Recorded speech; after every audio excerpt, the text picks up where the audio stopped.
The Trailblazers Club, Steve Larsen and Jonathan Larsen. Hi, guys. Good afternoon. Welcome, Larsens. Father and son. So is Toastmasters a family affair? It is. Or at least for us it is. So. And it started out with John first joining the club based on trying to get some improvement on his work experience. And he had a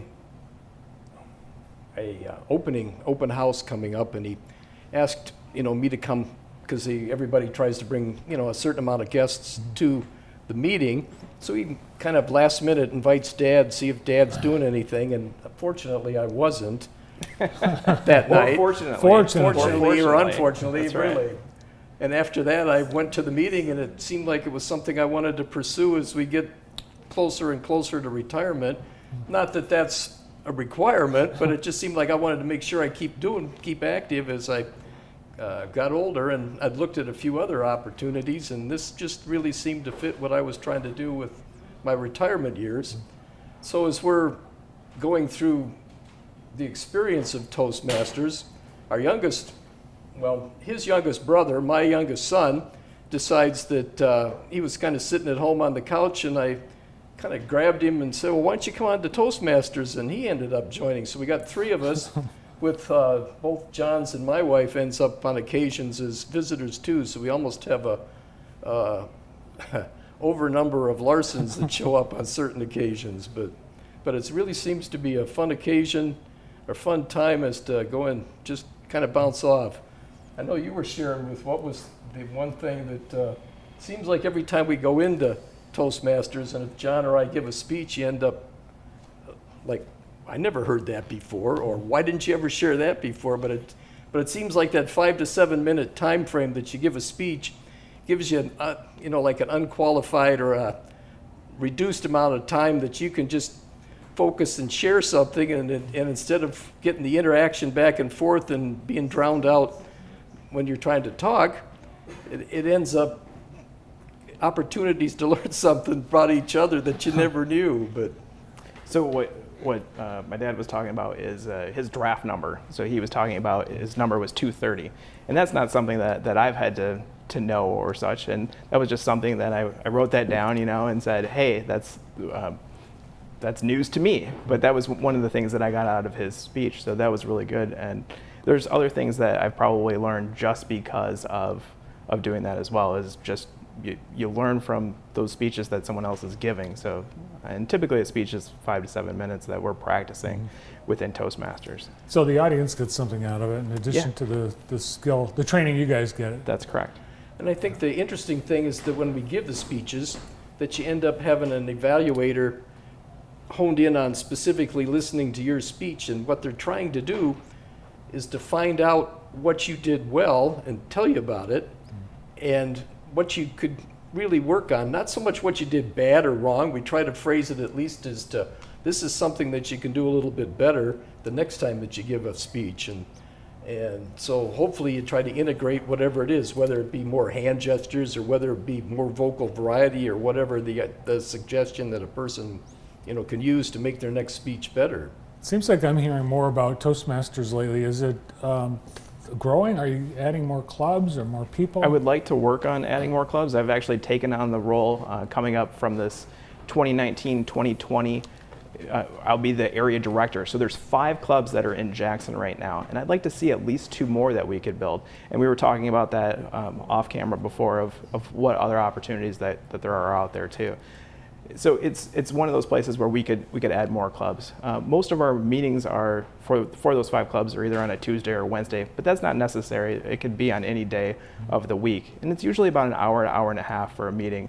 The clubs that are in Jackson, all of them are weekly, and they like I said, Tuesdays and Wednesdays is when they are typically happen. And they just recently, probably within the last year, started more updated program. Before, we'd been using booklets to follow, which, being the older guy, it always seemed like to me it was a little bit easier to learn it out of the book.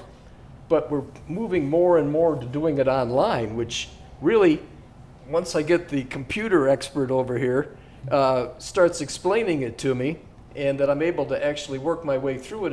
It's really got a lot of information, stuff that pop-ups that actually explain maybe things a little bit better with somebody on the on the screen actually explaining what's going on. So it makes it kind of a little bit more interesting and makes it a little bit more modern, a little bit more use of technology. I mean, everybody John's age or younger seems like they were born with either a laptop, a cell phone, or things that you're almost part of their body anymore. But I think the fact that we're moving more into the technological direction makes it a little more modern, makes it a little more interesting as far as everyone, and it kind of brings a fresh approach as to how people learn about Toastmasters. And you're looking to add not just clubs, but people in the clubs. Members to the clubs, yeah, correct. Do you have is like a special event that people need to come to, or can people come to any event? They can come to any of the meetings. Yeah, Okay. Anyone is welcome to come to the meetings. The Toastmasters group that we have on Tuesday nights for Trailblazers starts at 6:10 and it goes to 7:30, and the meeting follows a format, and we hit those numbers throughout the time frame. So the other event that we have is we are actually going to be at the Consumers Energy Innovation Center on June 27th from 6 to 8. And this is the Young Professionals group. And we're going to have a booth there. So if you're a little nervous about going to a meeting, but you just wanted to learn some more information about it, you're more than welcome to join us there as well. Just show up. Just show up. Yep.